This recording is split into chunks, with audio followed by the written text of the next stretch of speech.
𝐸𝐻𝐧𝐬𝐨𝐵𝐿だし。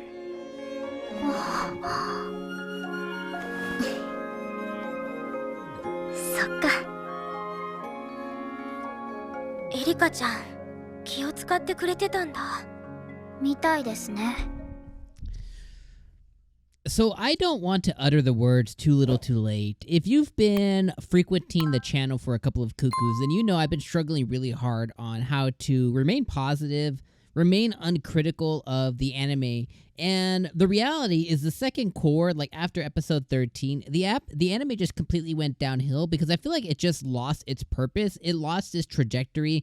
It lost the path that it was going down. It was like suddenly it was going down this very this very one-way road, right? And suddenly episode 13 came as we kind of transition into the next core of the season, and that one road that we were just heading down straight kind of became windy, and it became that way for no reason. And I'll explain kind of why, but let me talk about this episode and then I'll talk about the anime holistically. So this anime episode, this episode of Couple of Cuckoos was one of the things of a little too late because for a couple of reasons. One, this was the weirdest episode 24. Like, we're going to assume that a Couple of Cuckoos ain't never getting a core 3 or a second season or anything, right? So this was such a weird episode. This felt like an episode that could be in the middle of a larger season, right? This felt like this could be an episode 20 out of 24, an episode 9 out of 13 kind of thing. This was Erika getting sick, Nagi and her getting closer, Sachi and Sagawa kind of realizing that they have a bigger hill to climb. Very weird episode. Then it just kind of ends with the Hotel King, which is, Erika's dad just kind of saying like, oh, I'm just going to observe from afar kind of thing. And it's just such a weird thing. And like at the end of the day, I did not enjoy this episode. I thought it was a good episode, but not for the last episode of the season. It was like if I just look at it from just that specific angle of being the last episode of the season, it was effing terrible. But again, if I were to look at it from like episode 9 out of 12 or something, it was definitely good, but it wasn't like you didn't feel like this anime ended, and I don't feel that way, and I feel completely unsatisfied, and it's just so weird. So the kind of trajectory is birthday, Sachi and Nagi's dad, birthday, they invite Erika, we see another effing goddamn kid in a photo, some other random ass kid in a photo, another damn twist for no effing reason.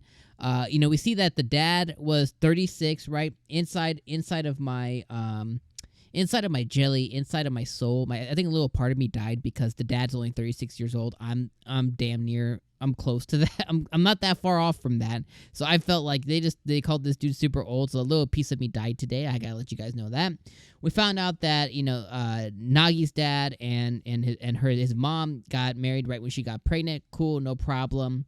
Nagi's parents were worried about the relationship, but we know that at this point, or Nagi was worried about the relationship, and their parents were, but at this point, they're all family. You ain't never getting rid of each other no matter what.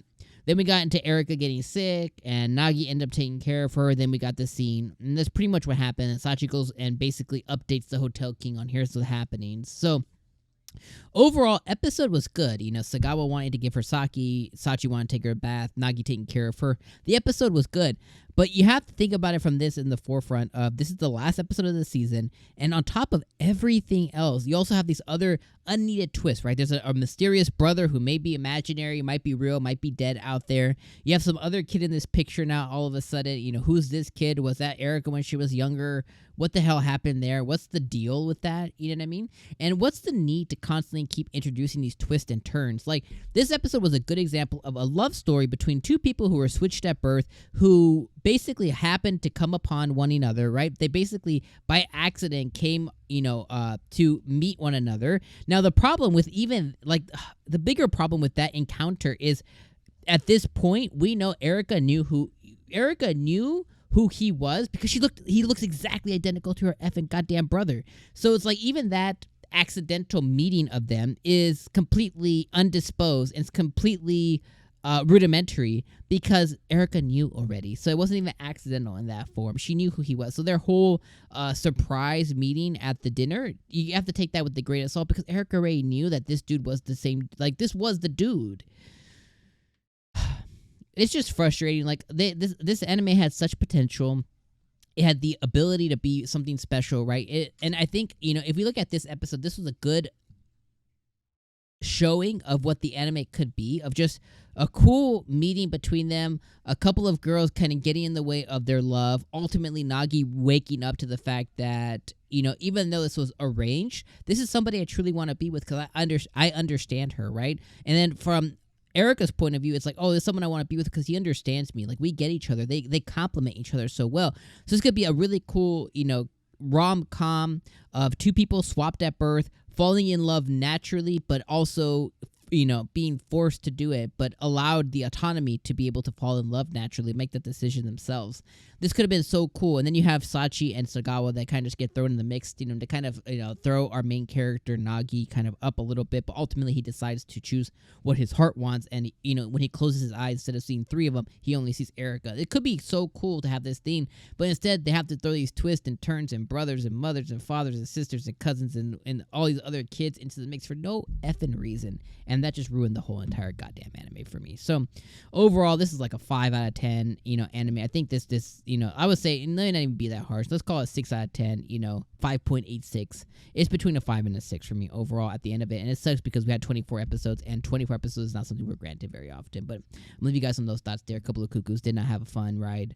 First 13 episodes pretty good. Last 13 episodes sucked total monkey ass. So leave you guys on those thoughts. There's better anime this season, and we started to watch them here during the fall. Go check out those anime that I'm covering here. I would definitely appreciate it. But for me to you, let me know what your final thoughts are on this anime. Did it disappoint you? Are you satisfied? Did you end up liking it? And if you did, our difference in opinions, no big deal at all. Everybody has different opinions. This is just simply mine.